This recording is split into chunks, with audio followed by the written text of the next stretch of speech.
Welcome to section 9.1, Systems of Linear Equations and Two Variables. So today we're going to talk about solving systems of linear equations algebraically. So we're going to review two methods, substitution and elimination or combination. But before we get into that, we need to talk about some vocabulary. All right, so a solution that we're looking for is always an ordered pair, and we typically write it in alphabetical order, x comma y. All right, because what we're looking for is we're looking for what these two lines have in common, or where do they intersect. So there's two kind of solutions that we're going to talk about in terms of vocabulary. A consistent system means it has at least one solution, okay? Or an inconsistent system, meaning it has no solution, meaning that the two lines have nothing in common. So if they have nothing in common, what kind of lines are they?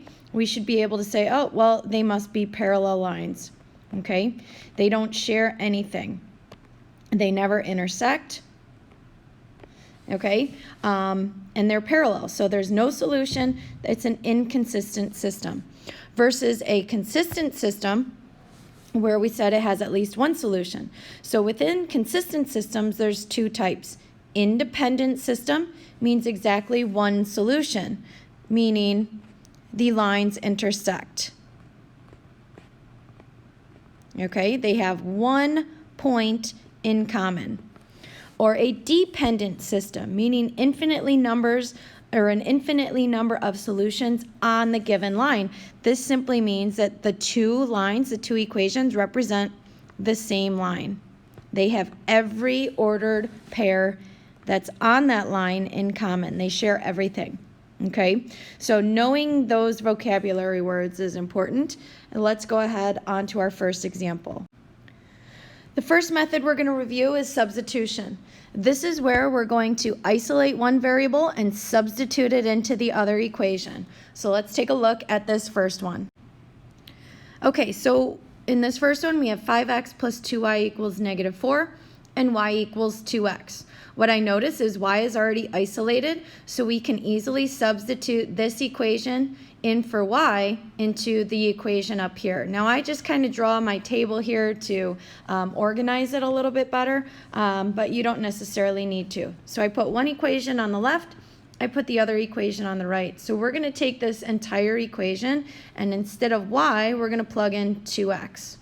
And now we just have one equation with one variable. We can go through and solve this. So multiplying 2x by 2 is 4x. Adding that to 5 is where we get 9x total.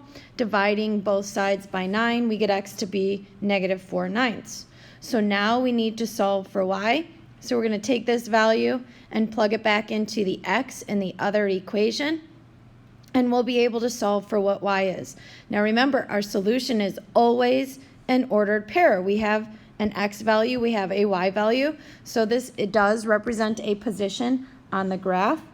So we would go ahead and state our solution as that ordered pair, x comma y, negative 4/9, comma 8/9. Now, is this a consistent system or inconsistent? Do we have a solution or not? You should be able to say, oh, we have a solution, it's consistent. Do we have one solution or do we have many solutions?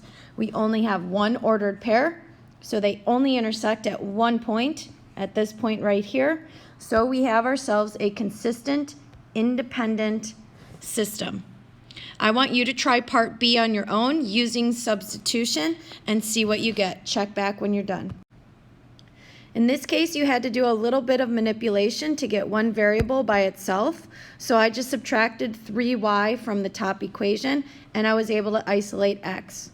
So then I took this x value, and I plugged it into the x in my second equation, cleaning things up, being very careful. And what we should notice is that our variables cancel.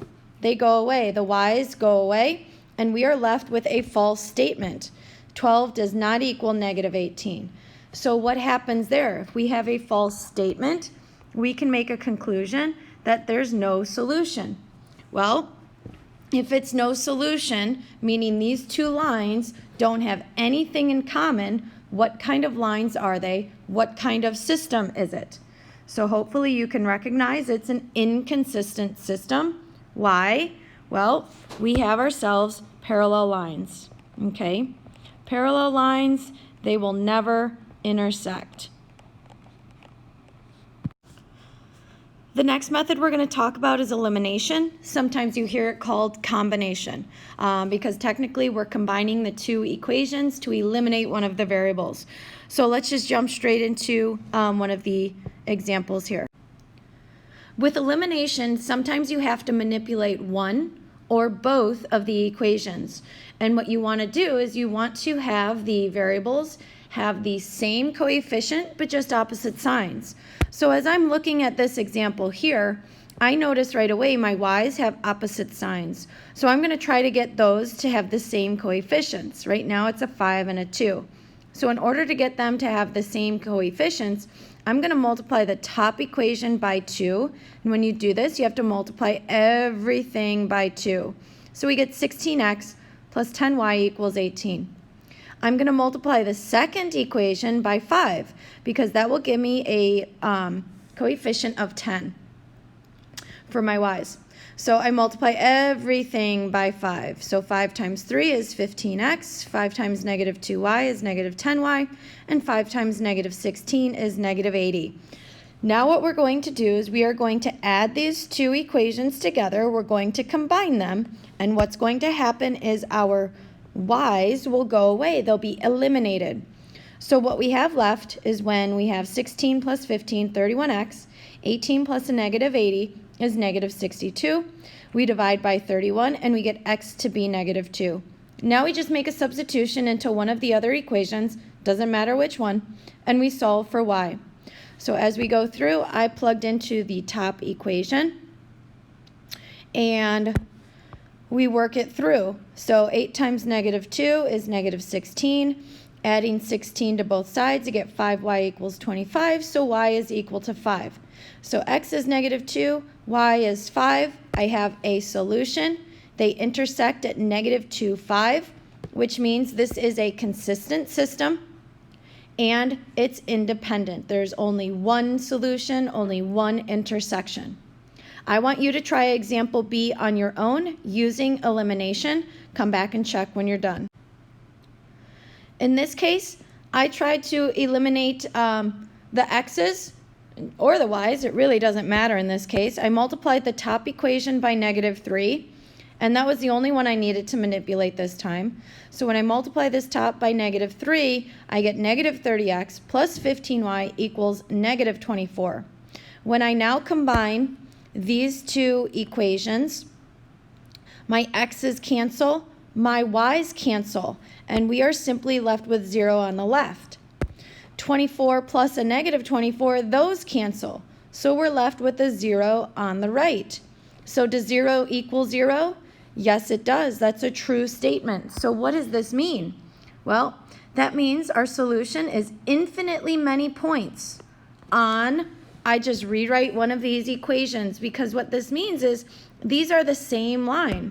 Okay, that's what it's telling us, is these two equations represent the same line. So they have everything in common. Any point that is on that line, they have in common. Okay, so I don't just say infinitely many points.